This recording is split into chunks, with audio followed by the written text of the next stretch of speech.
नीतीश से गुस्से में है जनता और जो भीड़ देखी जा रही है उससे पता चलता है कि लोग नीतीश जी से नफरत करने लगे हैं। कहना है तेजस्वी यादव का कि नीतीश कुमार ऊर्जा विहीन हो गए हैं। नीतीश कुमार का कोई विजन नहीं बचा है। नीतीश कुमार ने अपने इन 15 साल में जो राज किया है बिहार में, कुछ नहीं कर पाए हैं। जनता अब खुश नहीं है नीतीश कुमार से। क्या कहा तेजस्वी यादव ने, सुनिए। नीतीश कुमार जी ऊर्जा विहीन हो चुके हैं। एक रूढ़िवाद सोच के हो गए हैं, संकीर्ण सोच के हो गए हैं। जिस तरह का उबाऊ पकाऊ बेमतलब की भाषण बातें वो कर रहे हैं, इस हिसाब से पूरी तरीके से लग रहा है कि वो ऊर्जा विहीन हो चुके हैं। हम लोग व्यापक सोच के हैं, आधुनिकीकरण की बात करना चाहते हैं, आगे ले जाना चाहते हैं, तरक्की की बात करना चाहते हैं। और हम बार बार हमेशा कहते रहे हैं कि नीतीश कुमार जी थक चुके हैं, उनसे बिहार संभल नहीं रहा। थक चुकी है जनता उनसे, नीतीश कुमार से, तेजस्वी यादव। अरे कोई थकने वाला नहीं है। मधु के टप का बध होगा आज विजयादशमी। केंद्रीय मंत्री अश्विनी चौबे को आप सुन रहे थे, वो कह रहे थे कि कोई थकने वाला नहीं है। वहीं तेजस्वी यादव कह रहे हैं कि नीतीश कुमार से जनता ऊब चुकी है।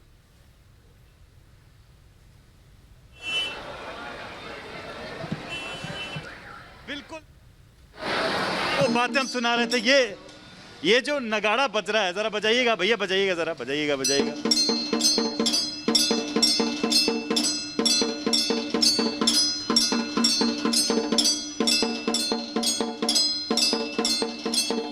देखिए, रीमा और केशव हमारे साथ जुड़े हुए हैं। रीमा केशव, हाजीपुर में हूं मैं। हाजीपुर के एक गुदरी बाजार है।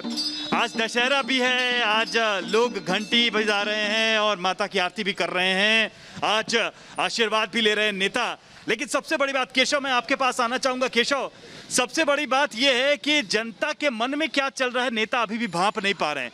ये लंबे लंबे वादे, बड़ी बड़ी बातें, ये भाषणबाजी तो बिहार की जनता आज से नहीं पीढ़ियों से देखती आई है। बड़े बड़े भाषण देने वाले नेता देखे हैं, दिए हैं बिहार ने।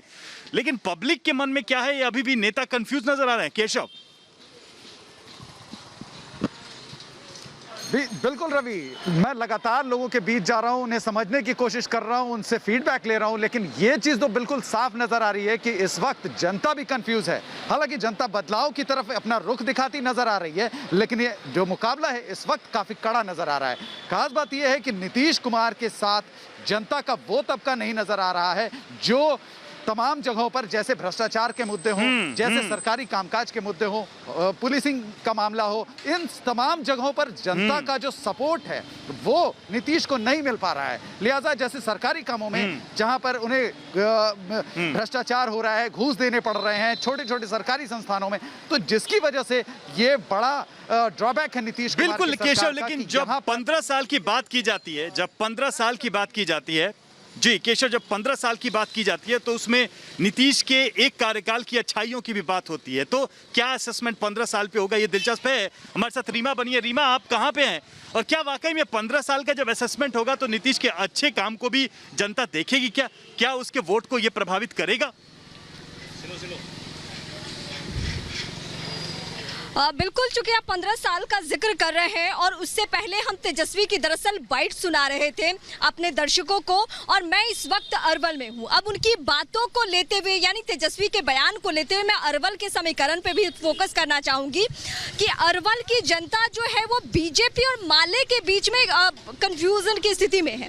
हालांकि नीतीश कुमार की शिक्षा नीति पर यहाँ पे बाकी से बोला जाता है। रवि, देखिए ऐसा होता है, अगर कोई भी गवर्नमेंट अगर 15 साल तक कंटिन्यू रहे तो उसके बारे में कुछ अच्छी बातें होती है तो कुछ सवाल उठाए जाते हैं, और यही वजह है कि तेजस्वी सीधे सीधे जो सवाल दागते हैं कि आप थक चुके हैं, आप ऊर्जा विहीन हो चुके हैं, तो जाहिर सी बात है कि किसी ना किसी मुद्दे पर नीतीश के छवि के बारे में उनको बोलना है तो वो बोलेंगे ही। लेकिन मैं एक बिल्कुल, और वो उस चीज को एस्टैब्लिश करने की कोशिश कर रहे हैं। रीमा जी, यहाँ पे इस बैरिकेडिंग पर लगातार गाड़ियों की चेकिंग हो रही है और चेकिंग के बाद ही बकायदा आप जा सकते हैं। जी बिल्कुल, लौटूंगा रीमा, लौटूंगा मैं आपके पास, इन तस्वीरों को दिखाएंगे। लेकिन इस वक्त एक बड़ी खबर